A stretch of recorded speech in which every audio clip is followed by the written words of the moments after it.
I'm joined by Warren Island, who's joined me to chat about his musical career. Warren, welcome to Totally Music. Would you like to introduce yourself? Yes, but yes, thank you very much, Tracy, for inviting me along. I'm fine. I'm doing well. Again, busy, really, really busy at the moment. But yeah, I'm thrilled to be here. And anything you want to know, let me know. I'm glad to have you on. So what got you into music? Uh, I've kind of always been interested in music and singing. Like when I was in school, I was in school choir. I was in school productions and plays and stuff. Like in secondary school, I was Kaniki in the production of Grease that we did, and which is kind of like if you don't know what Grease is or you've not seen the play or the film, Kaniki is like the right hand man to Danny. So yeah, there was a lot of singing parts in that. And as well as that, I started playing guitar when I was about 14 because I just enjoyed music. I grew up in a music uh, environment in the household, at my parents' house, and my dad listened. He had the most eclectic taste. So, like, from 1 minute he could be listening to J Lo through to then Prodigy, through to then like some AC/DC. So there was a whole range of things. So to actually start and go around doing music, it was just generally the love and the passion for doing it. So yeah, about 18, that's where I made the jump and started going out to get open mic nights and busking on the streets of Mansfield. So yeah, that's generally where it all about started for me. And like I said, the reason for doing it was just the love, the passion for doing music, entertaining people, making people happy in quite a dark and depressed world. So yeah, Nice. So how would you describe the music you create? chaotic, very, very from what I do is very hard to describe because I use what's called a loop station, and if nobody know if you aren't aware of that, or some people aren't aren't aware of what it does, the best way that I describe it to people that aren't aware of it is like if you've seen Ed Sheeran live, we know Ed Sheeran, you know that he does looping. So it's a technique which is records some of your live performance. It puts it into, say, a bar or two bars, however long you record it for, basically, and then that loops it over, it plays it back, so then you can create other things on the top of that.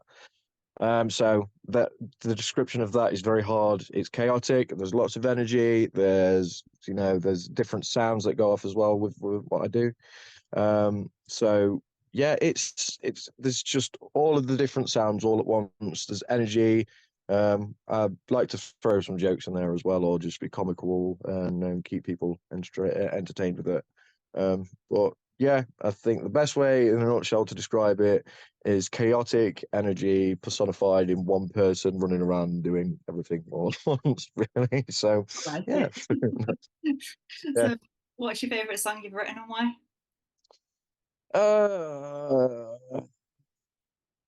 it changes all the time, really. Like, um, I've got there's an album coming out at the moment which I'm really like, a song called Scrolling By, which is all about phones, and the center point that it holds in so many people's lives.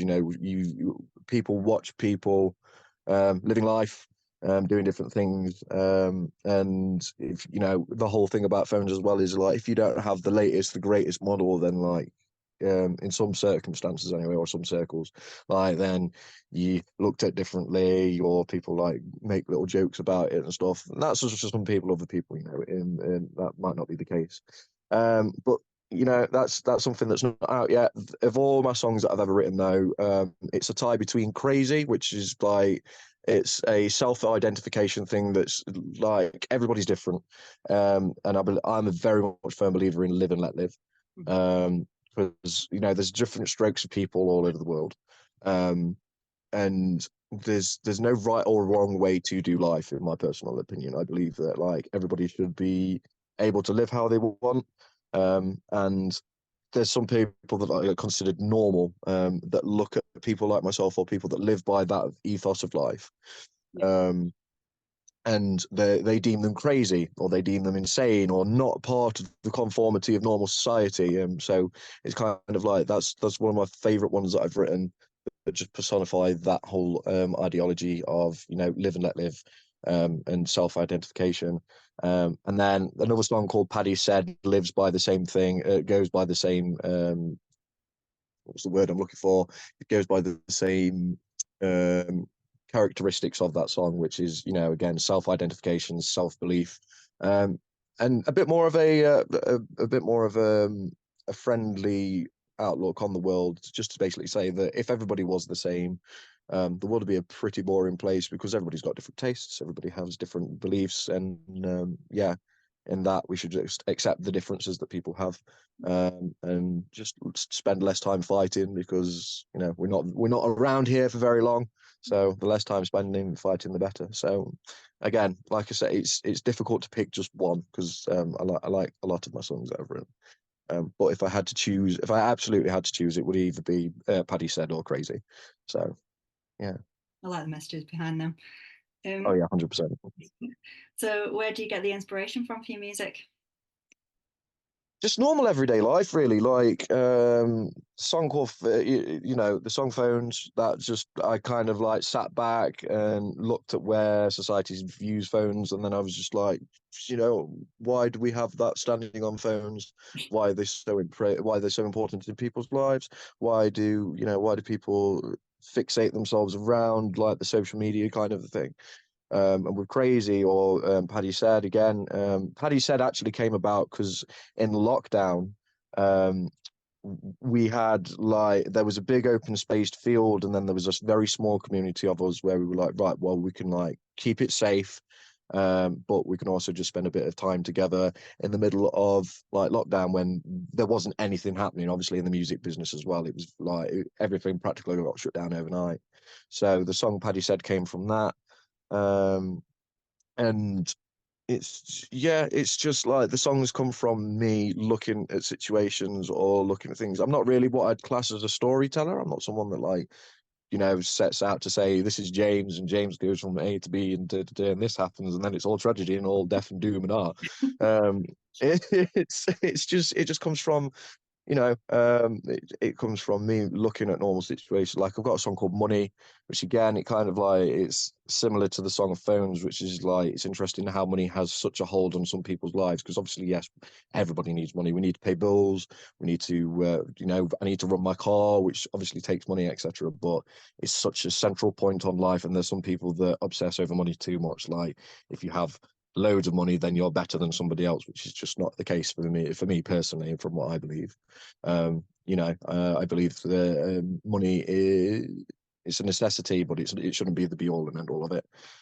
So yeah, the whole thing as to where my songs come from, just basically it's whatever I'm thinking about, and I feel like just putting my opinion on that out there, or just trying to spread the message and put a different perspective on things for people to take into consideration. Because there's just far too much of like it is or it isn't. There's either one opinion on it or not from certain people's points of views or from modern day society, and it just like I'd like to try and offer a bit of a different perspective on that for people to maybe take into consideration and change their view on it. If I could change somebody's perspective on their thinking of phones with the song of Phones, then that means that I'm generally happy. But yeah, that's the reason behind why where get my words out. That's a reason that I have that's where the songs come from, and that's why I write them and the inspiration behind them. Yeah, just try off a different perspective, really. So what would you say is your greatest strength as an artist? I believe the greatest strength for me as an artist is to change somebody's mood, to change somebody's outlook or perspective of their day.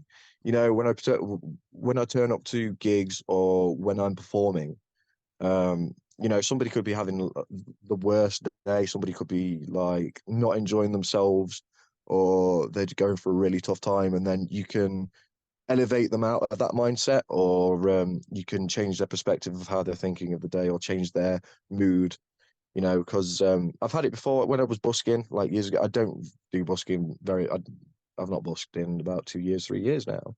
But when I was busking, there were people that would say, you know what, I really wasn't enjoying myself today. I was having a horrible day, and I've heard you, and that's changed how I'm feeling today. It's made me a lot happier, and I feel that's a very good asset. It's a very good tool as an artist to have, and it's something that it keeps me going in doing the job that I do. In the fact that I can I can impact people's lives and impact their days for the better, rather than because some people put songs like, oh, they do it for the different for reasons that I don't align with.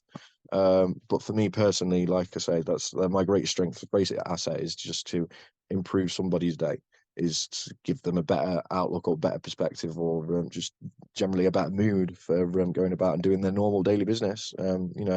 There's some people who listen to my songs to make them happier, or that are discovering my songs for the first time, and then like it's something that they then change perspective again for the day, but also for like how they're looking on a situation. So my greatest strength as an artist, I would say, is like making people enjoy themselves, and yeah, just again improving the mood, improving how they perceive the day and perceive things, perceive environments and situations. Like there's no greater feeling than being behind that, in all fairness.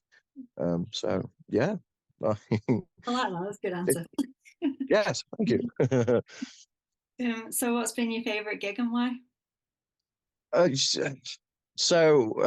I'm gonna like spoil a little bit behind the scenes bit. And when you sent this as like the pre like check all the questions coming across, I saw that and I was just like, you can't just ask somebody, you can't ask me like, oh, just what's your favorite gig you've ever done? Because there's so many good gigs that I've done. Like if I had to pinpoint one, it'd have to be I just can't. I literally can't because, for example, 2 years ago, after COVID's lockdowns had happened, and we were allowed back out into the world, everybody back into the normal life kind of a thing.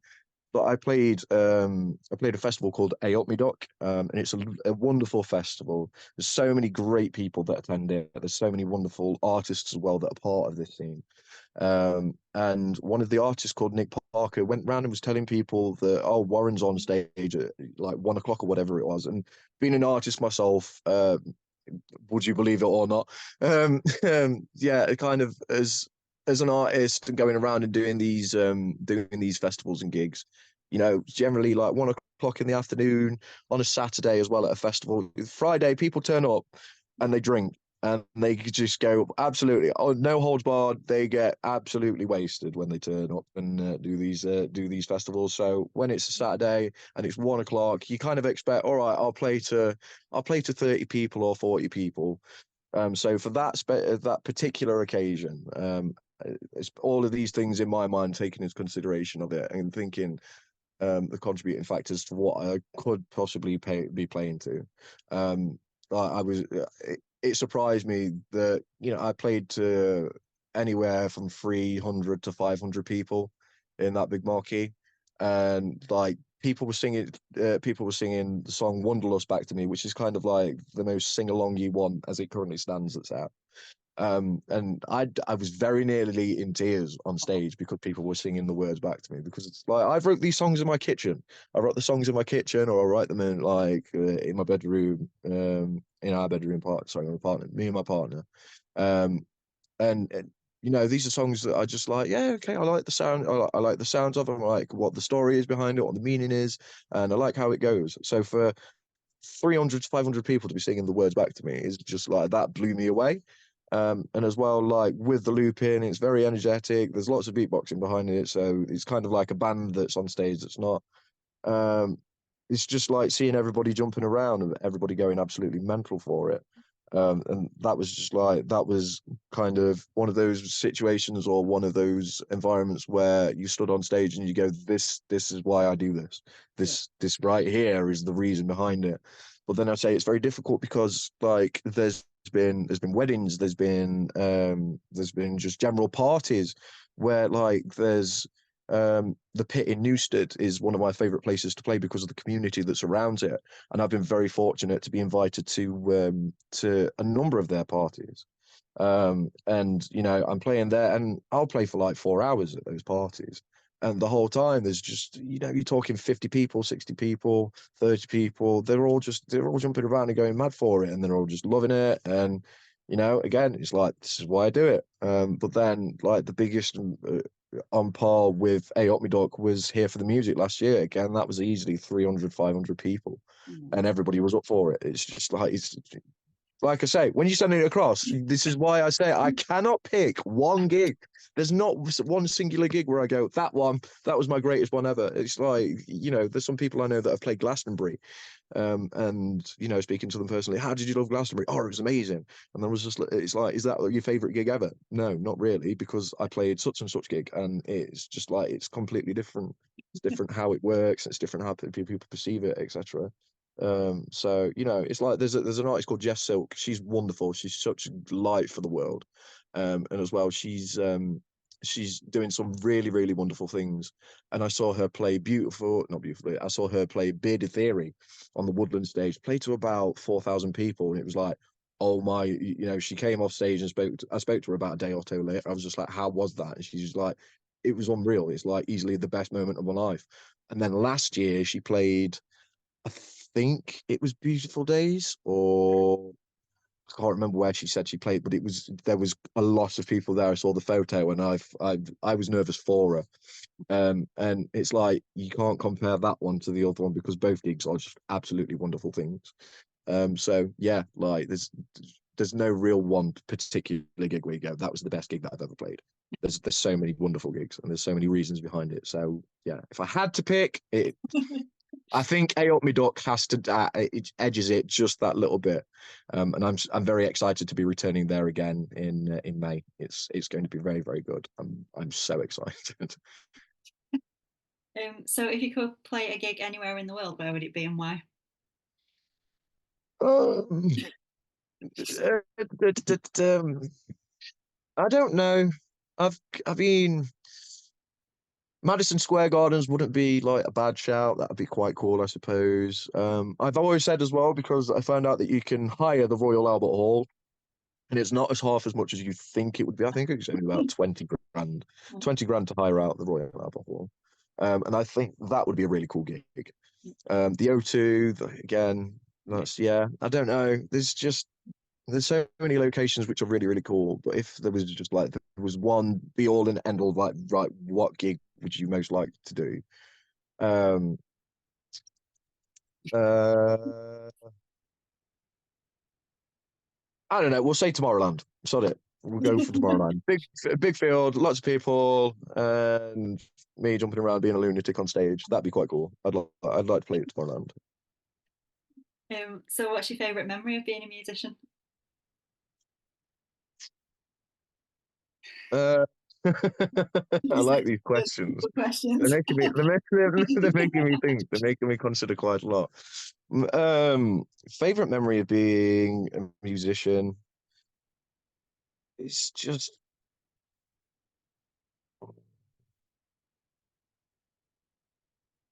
okay. So there was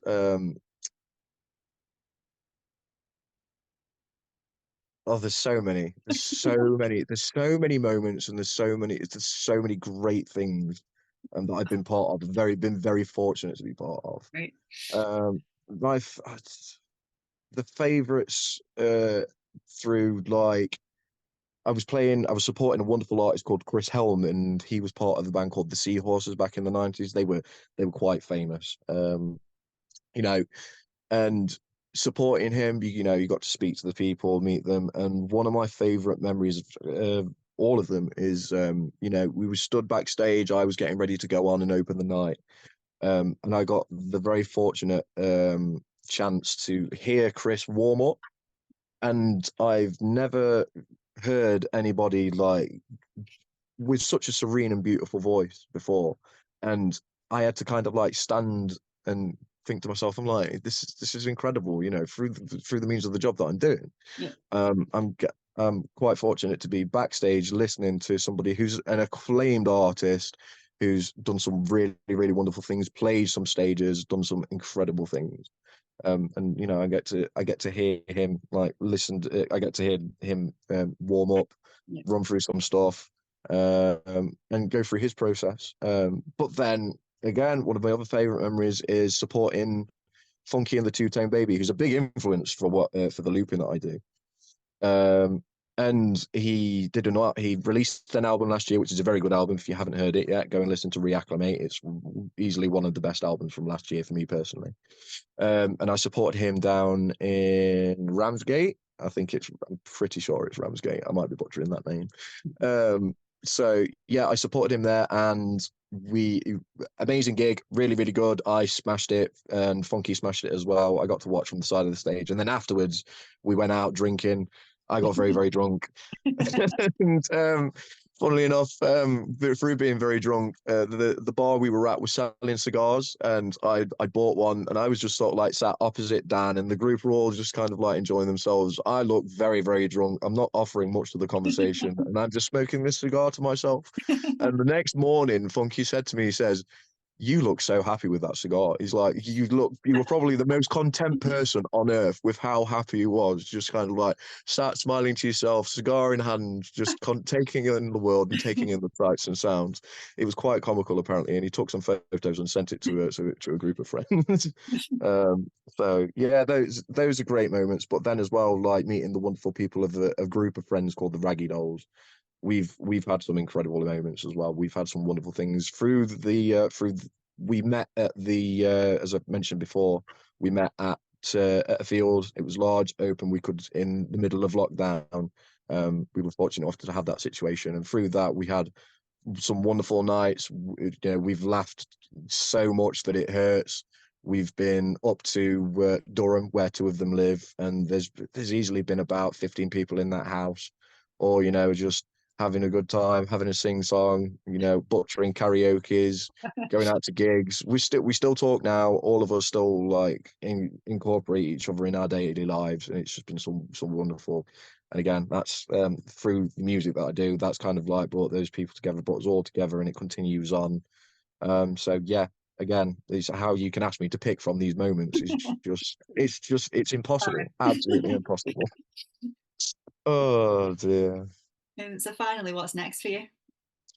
So I'm currently in the middle of I'm in the middle of recording my second album. I'm doing it with the wonderful guys at Electric Bear Studios. We've currently got 10 songs recorded. We've got some that are ready to be mixed and mastered, which is just quickly to explain that when you record a song, you record the vocals, you record all the bits that you need. So your drums, your backing vocals, your guitars, guitar solos, all of that.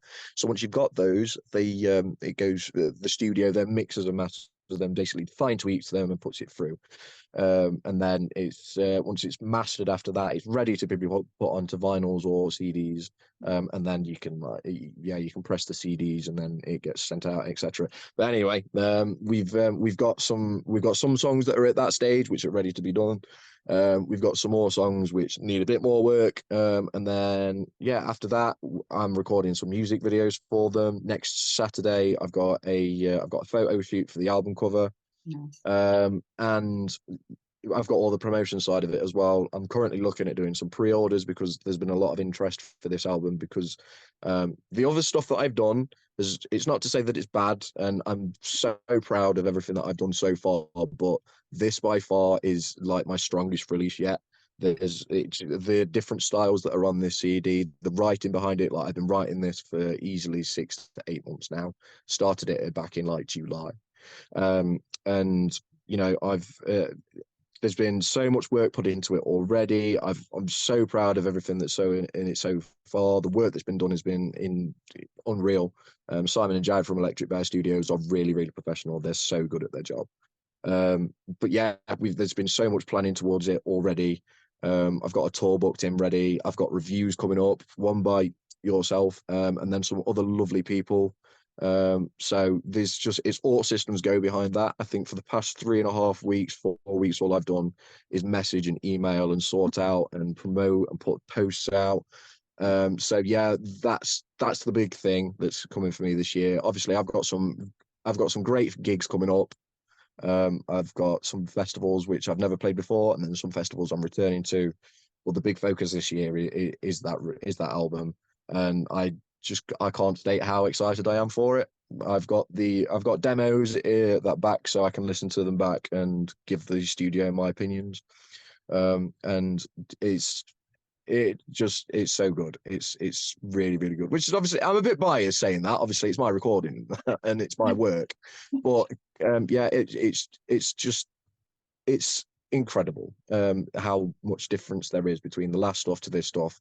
It's obviously I've done a lot of growing as an artist since previous albums and releases, and it really shows in this next release.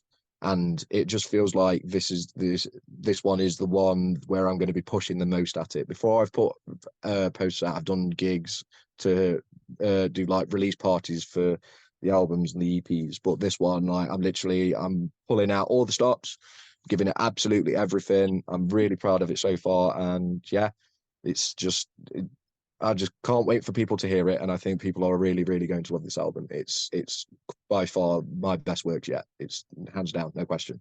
So yeah, that's the next thing. That's my big thing that's coming for me next. So I'm looking forward to it. Very excited. Looking forward to hearing it. Yes. So massive thank you, Warren, for joining me on Totally Music. If anyone would like to check out Warren's music, I'll leave all the links in the description below for you. But thank you. Thank you very, very, very much for having me. And yeah, looking forward to talking to you again. What's up with conversations? We'll make it sensational.